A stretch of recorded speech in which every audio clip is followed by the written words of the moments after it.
जय माता दी सभी को। आज मैं भगवान जगन्नाथ की छवि को लेकर आप लोगों के सामने प्रस्तुत हुई हूँ और ये मैं स्केचिंग कर रही हूँ। फेस बनाने के लिए पहले पार्टीशन करना ज़रूरी है। जो मैं पार्टीशन दे रही हूँ आइज़ के लिए, नोज़ के लिए, लिप्स के लिए। और ये देखिए आँखों की जो पुतलियाँ होती है उसका भी सेंटर देखना होता है कि दोनों एक दिशा में देखें, अलग अलग डायरेक्शन में ना देखें।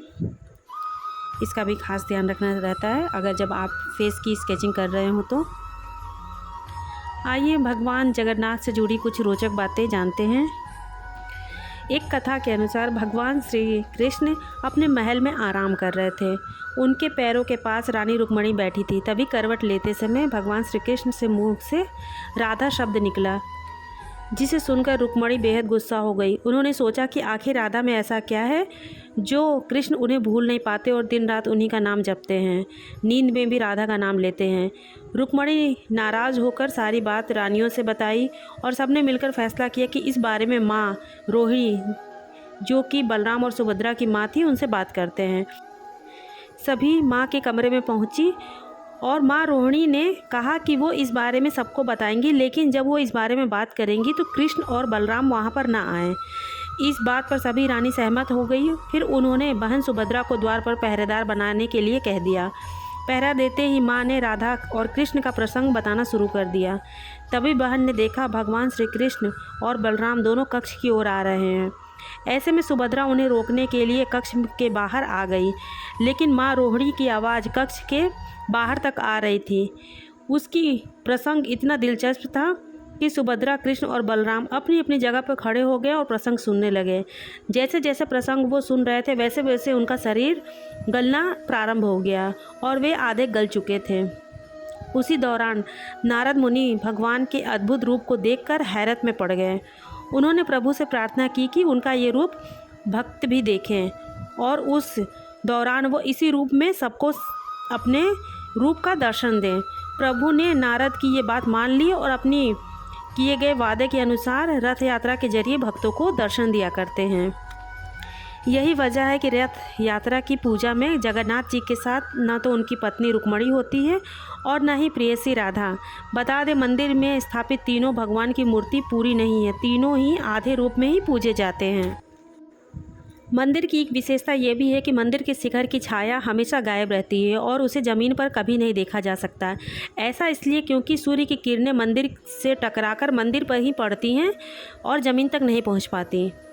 और एक बात कि मंदिर के अंदर समुद्र की लहरों की आवाज़ सुनाई नहीं देती, लेकिन जैसे ही मंदिर के बाहर निकलते हैं लहरों की आवाज़ साफ साफ सुनाई देती है। कहा जाता है कि सिंह द्वार में कदम रखने से पहले आसपास जलाई जाने वाली चिताओं की गंध भी आती है, लेकिन जैसे ही कदम अंदर रखा जाता है ये गंध गायब हो जाती है। मंदिर के ऊपर से कोई भी पक्षी नहीं गुजरता और ना ही कोई हवाई जहाज़।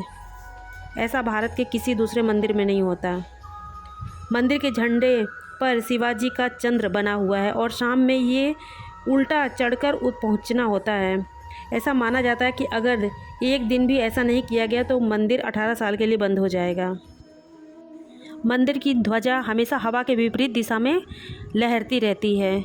और एक बात बता दूं कि मंदिर में हर 12 साल में भगवान जगन्नाथ समेत तीनों मूर्तियों को बदला जाता है। इन मूर्तियों को नीम की पेड़ से निकले लकड़ी से बनाया जाता है। इन्हें जल्दी ख़राब होने की वजह से बदलना ज़रूरी होता है। मूर्ति को बदलते समय शहर की बिजली काट दी जाती है और मंदिर के बाहर भारी सुरक्षा बलों को तैनात कर दिया जाता है। उस दौरान सिर्फ पुजारी ही मंदिर के अंदर जाते हैं और उनके आंखों पर भी पट्टी बंधी रहती है।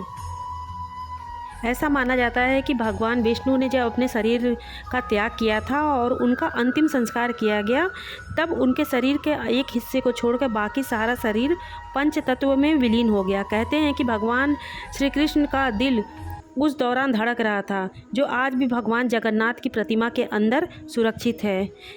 जब पुजारी इस मूर्ति को बदलते हैं तो ये अपने आप उसमें स्थानांतरित हो जाता है, ऐसा माना जाता है। हिंदू धर्म के चारों धामों में से जगन्नाथपुरी का विशेष महत्व है। पौराणिक कथा के अनुसार भगवान विष्णु जब चारों धाम में बसे तो सबसे पहले बद्री धाम पहुँचे, जहाँ उन्होंने स्नान किया। फिर उसके बाद वे गुजरात गए तो उन्होंने वहाँ पे कपड़े बदले और उसके बाद उड़ीसा के पुरी में पहुँचे, जहाँ उन्होंने खाना खाया। आखिर में भगवान तमिलनाडु जो कि रामेश्वरम जगह पे पहुँचे और वहाँ आराम किया। हिंदू धर्म में धरती का वैकुंठ कहे जाने वाला जगन्नाथपुरी धाम बहुत ही महत्वपूर्ण है। यहाँ पर भगवान श्री कृष्ण सुभद्रा और बलराम जी के साथ विराजमान हैं। हिंदू धर्म में जो चारों धाम हैं वो चारों युग के प्रतीक हैं। सबसे पहले बद्रीनाथ जो सतयुग का प्रतीक है, उसके बाद रामेश्वरम जो त्रेता युग का प्रतीक है, उसके बाद द्वारिका जो द्वापर का प्रतीक है, और लास्ट में जगन्नाथपुरी जो कलयुग का प्रतीक है। अगर आप लोगों को मेरी ये वीडियो अच्छी लगे तो प्लीज़ लाइक करिए, कमेंट करिए और वीडियो को ज़्यादा से ज़्यादा लोगों से शेयर करिए अपने फैमिली में, फ्रेंड्स में। Thank you.